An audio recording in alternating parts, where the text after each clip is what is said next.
எத்தனையோ வருஷத்துக்கு முன்னாடி நம்ம காளிங்கராயர் நதிகளின் இணைப்புக்கு முன்னோடியா இருந்தார். பவானி ஆத்துல வர அதிகமான தண்ணி அணை கட்டி தேக்கி தண்ணீர் வறட்சியான பகுதிகளுக்கு அனுப்பினார்.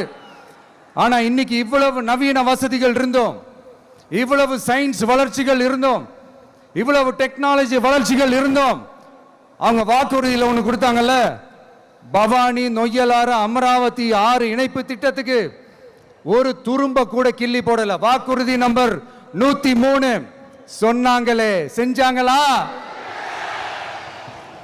சரி, இதாவது ஒரு பெரிய ப்ராஜெக்ட் வைங்க.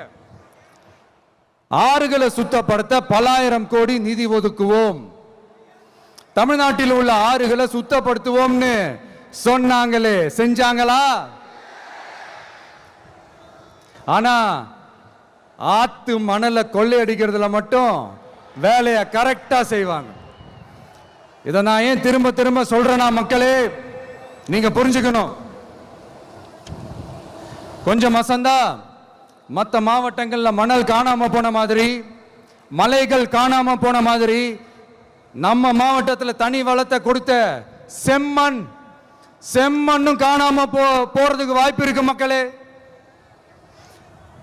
நம்ம மண்ணுக்கும் நம்ம ஆத்துக்கும் நம்ம விவசாயிக்கும் தான் இந்த மோசமான நிலைமை. அதனால ஏதாவது தொழில் செஞ்சு பிழைக்கலாம்னு பார்த்தா அதுக்கும் எங்க விடுறாங்க. தொழில்னு பார்த்தா 30% நெசவாளர்களுக்கு கூலி பாக்கி. அரசாங்கம் நம்ம நெசவாளர்கள் கிட்ட இருந்து கொள்முதல் செய்த வேட்டி சேலைக்கான கூலியை கூட போராடித்தான் வாங்க வேண்டியதா இருக்குது.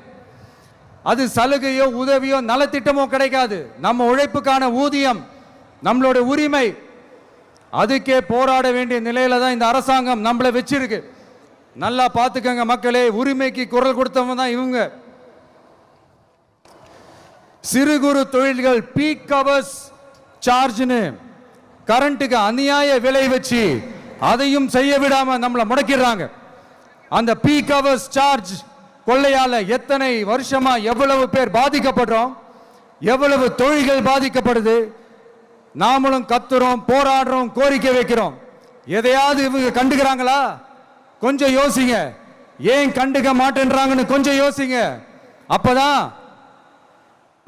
அப்பதாங்க பிரைவேட்ல அதிக விலைக்கு கரண்ட் வாங்க முடியும், அதுக்கு டெண்டர் விட முடியும்.